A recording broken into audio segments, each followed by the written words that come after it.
So, today's day 17 of my 365 days challenge. So, let's start day 17. Chapter 2 of Fake Money, Fake Teachers, Fake Assets. In God we trust. Who has earned your trust?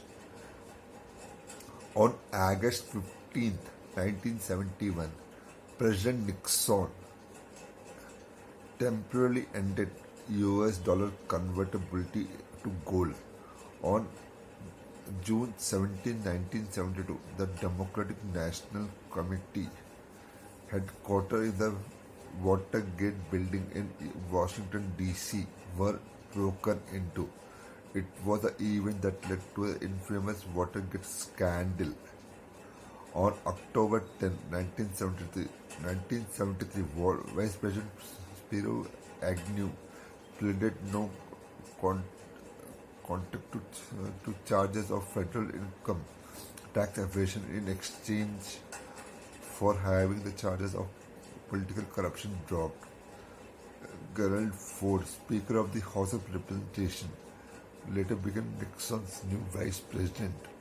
On February 6, 1974, the U.S. House of Representation passed House Resolution 803, giving the Judiciary Committee authority to investigate whether there was sufficient ground to impeach President Nixon for his involvement in the Watergate scandal. On July 27, 1974, the committee approved the first of three articles of impeachment, one for obstruction of justice, one for abuse of power, and one for contempt of Congress. On August 9, 1974, President Nixon resigned as President of the United States.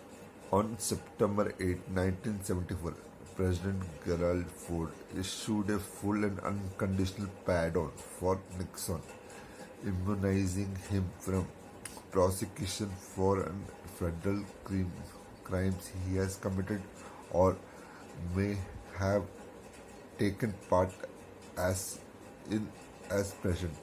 And we trust these leaders, our leaders, not one ever turn the US dollar to the gold standard. Did they just forget when and why did temporarily because permanent? Who do you trust? I find it interesting that all fake paper US dollar we see the world. In God we trust. Why are we asking to trust in God? What happened to God money? Gold and silver. God is atomic number 79. Silver is atomic number 47. Gold and silver are here during the formation of planet Earth. Gold and silver will be here when the last cockroach is finally extinct. So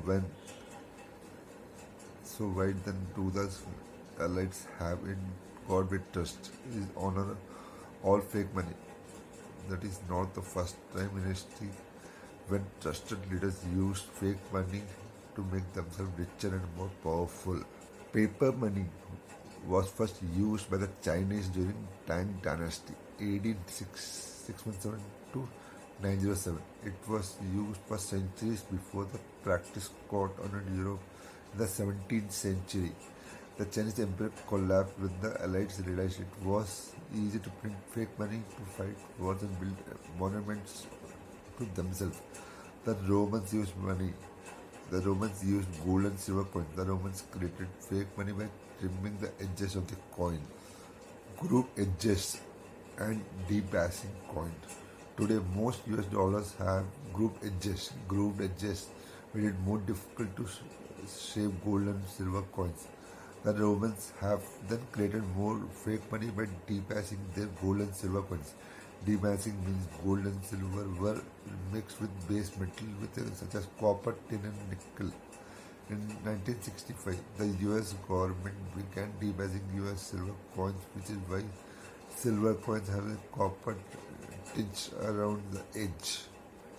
Gresham's law. Gresham's law states when bad fake money enters the system, good real money goes into hiding.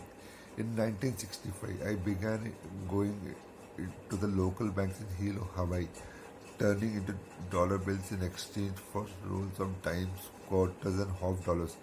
I would go home, unwrap the rolls of coins, pull our real silver coins, and return the silver coins with a copper tinge on the edges to the bank. It was not long before I had a large cloth bag filled with the real silver coins. Thank you.